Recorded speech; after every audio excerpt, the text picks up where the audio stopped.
What is going on, YouTube people? Neo Cards and Comics here for the weekly sports card market update, the Sunday video. Getting back in the saddle here, knocking the rust off for you all. I never went anywhere. Videos kept posting every single day. I have actually not recorded a video in over a week.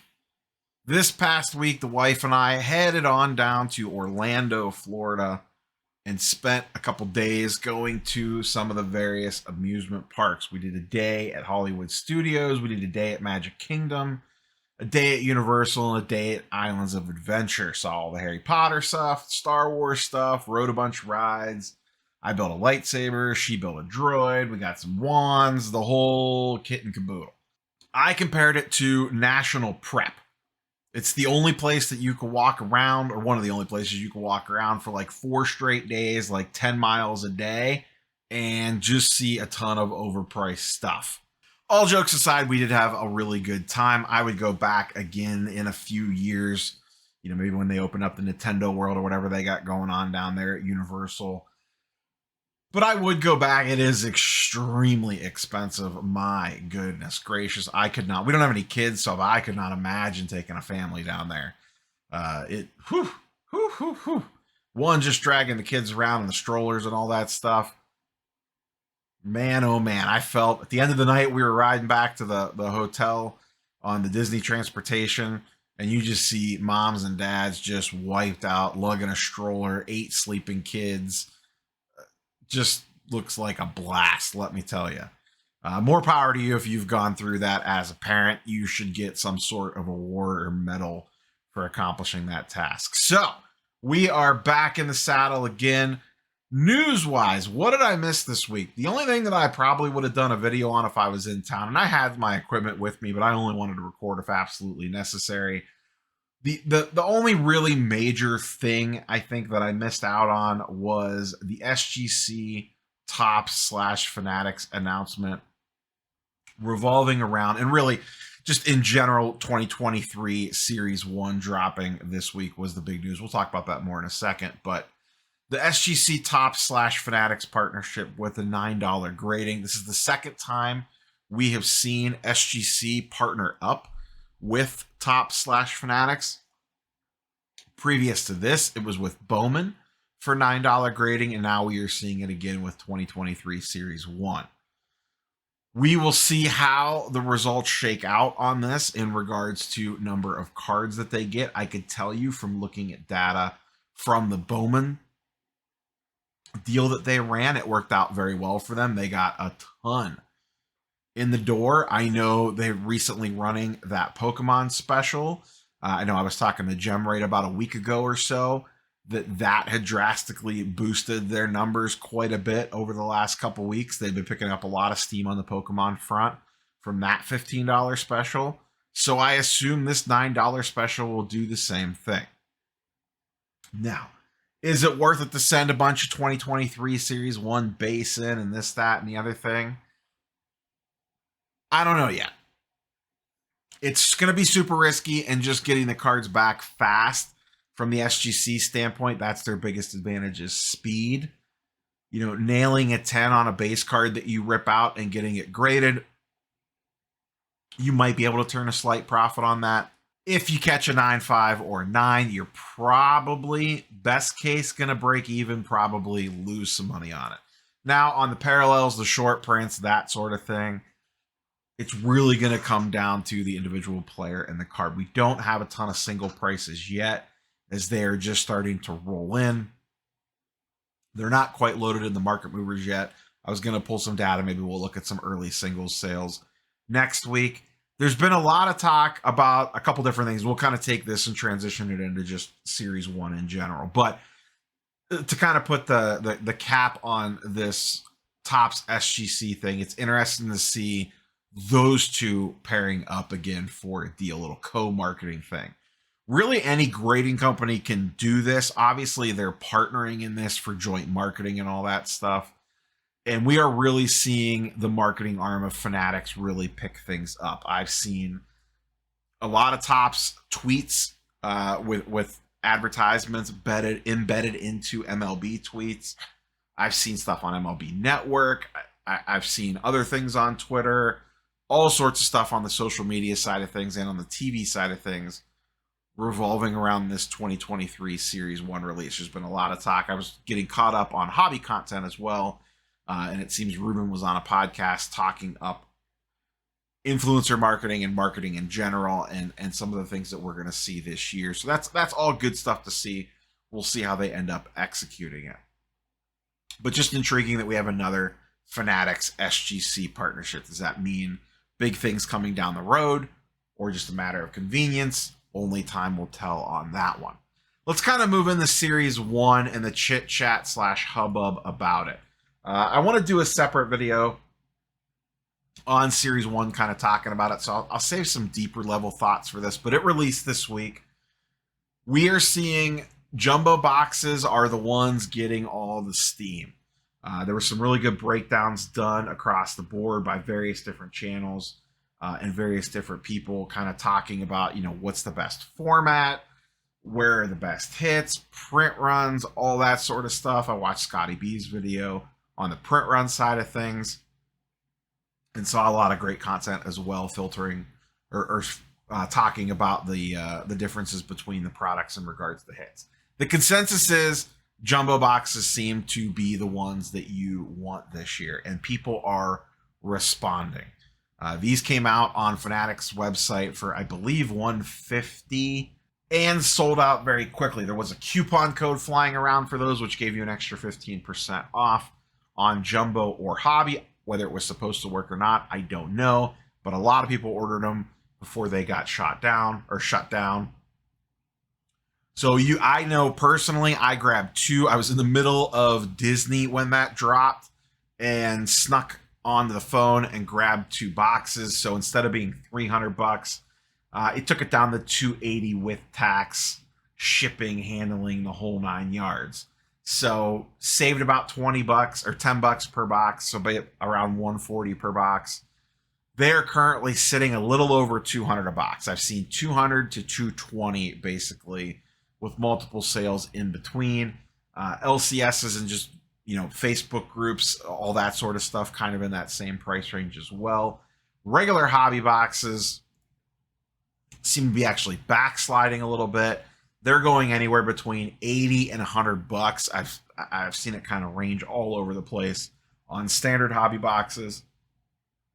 And I've seen reports that the retail stuff is pretty weak from a rip perspective. So they seem to be juicing the jumbo boxes. So I don't want to dive too deep into this. Like I said, I kind of want to talk about this a little bit more in detail in a separate video.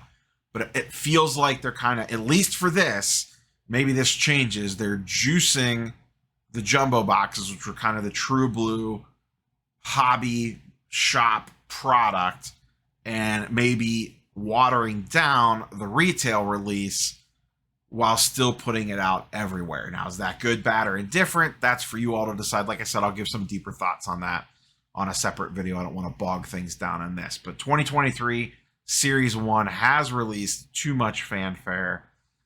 But the chase is on for the hot new rookie class. Though people have not forgot about last year's class, let's talk about JRod a little bit. Specifically the logo fractor. I've been posting about this card a lot recently. So people have kind of turned me on to this, and I noticed the same thing as well about a month or so ago, that there seemed to have been a buyout on his logo fractor. This card's extremely short printed. The estimated print run, I believe, is under 200 or 220 or something like that. So very, very rare. Late December, early January, basically all the logo fractors off eBay got bought out.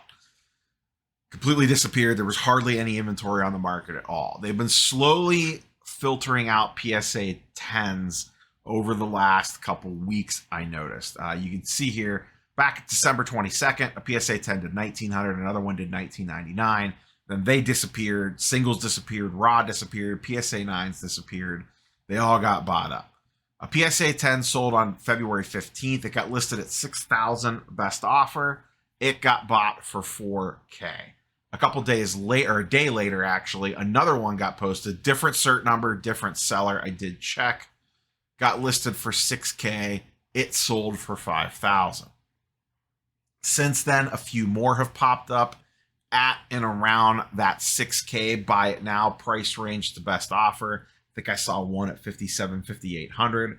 Two more have now got posted at around that price range. So does the 4 to 5K price hold, or does it pull back a little bit as people are now, even though it is short printed, is there enough buyers out there at the 4 to 5K range to support a bunch of them coming to market at the same time? And in this case, a bunch is only like 2 or 3. But when a card, especially in a PSA 10, is that rare, it doesn't take much to kind of air quotes flood the market with it. So we'll see how long those sit. Those both got posted, I think Friday night / Saturday. I noticed those go up. I'm recording this Saturday evening. So as of time of recording, those are still up for sale. So interesting to see how this one plays out over the long term. This card seems to be getting a ton of heat. I mentioned it when I did the JRod video. It feels a little pumpy, if I'm going to be honest. Buyouts happen all the time in collectibles and in the non-collectible world. That's not uncommon. That's not rare. Happens in Magic the Gathering all the time.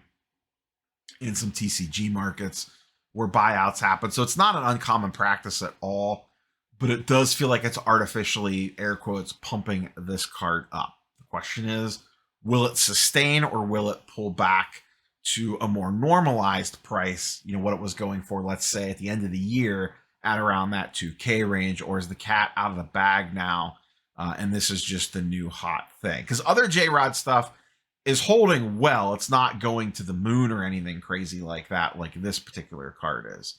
So a lot of the JRod action is centered specifically on this card at the moment.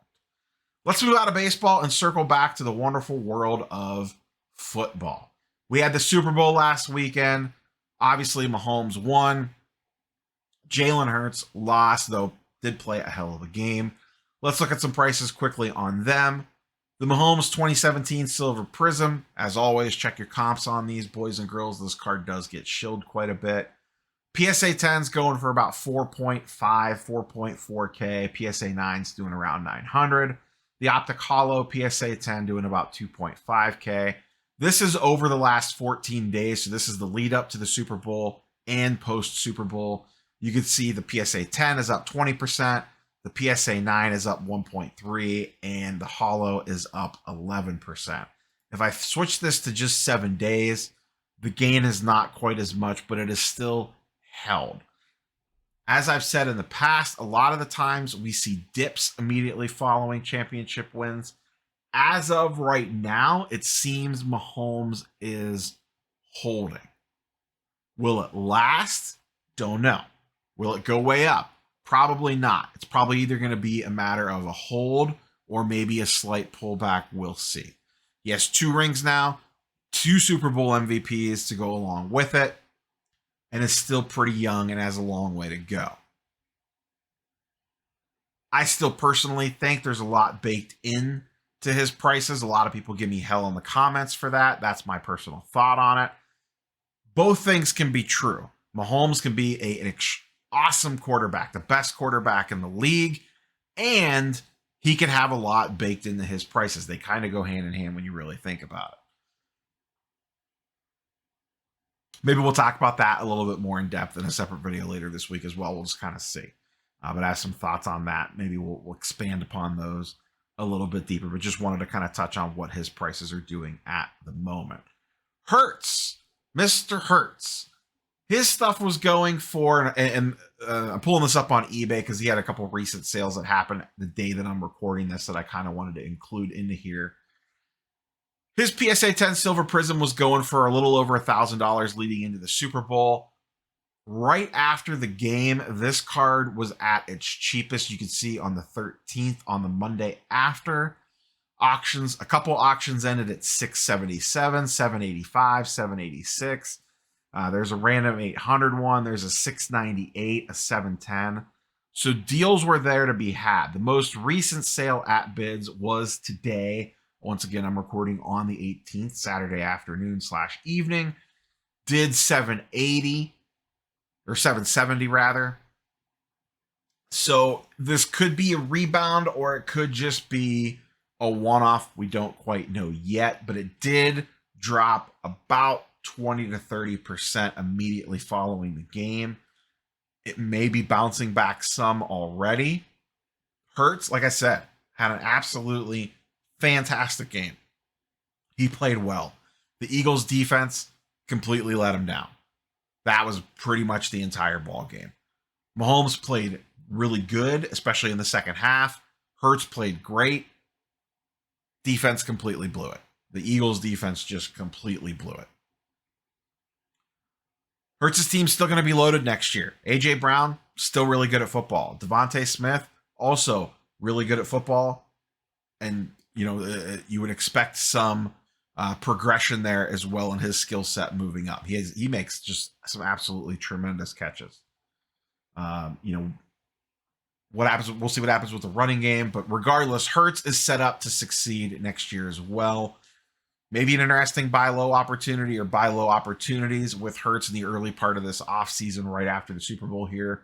The window may have already shut. Your window may have been Monday or Tuesday where things immediately dropped as a bunch of auctions ended and things like that with people anticipating a Super Bowl victory perhaps.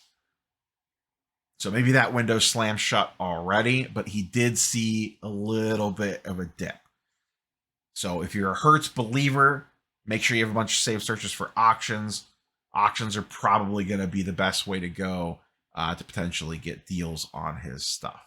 Let's close out a little bit of basketball as it is the NBA All-Star break. We are post-NBA trade deadline, and we are seeing some interesting market moves post the deadline with some players that were involved. Most notably, Mikal Bridges. He now kind of gets to be the guy for the first time in his career, and so far, he looks pretty good doing it. Always really talented player, but he was always playing second fiddle to Devin Booker and to a lesser extent Chris Paul. But now he's kind of, he's the alpha on that team, for lack of a better term. The Nets are going to be a little feisty. I don't know that I would really want to play them in the NBA playoffs. They don't, maybe Bridges ends up being a star, but they have a lot of good players. That Nets team is not just going to go, to lottery town. And they have no incentive to do so either because they really don't control a lot of their own picks. But Bridges, he had a big, I think it was like a 40 or 45 point game, set a new career high. His stuff over the last 14 days, PSA 10 Silver Prism, 114% increase. That's up $76 from $70 to $145 in a very short amount of time. And most of that just recently happened over the last couple days.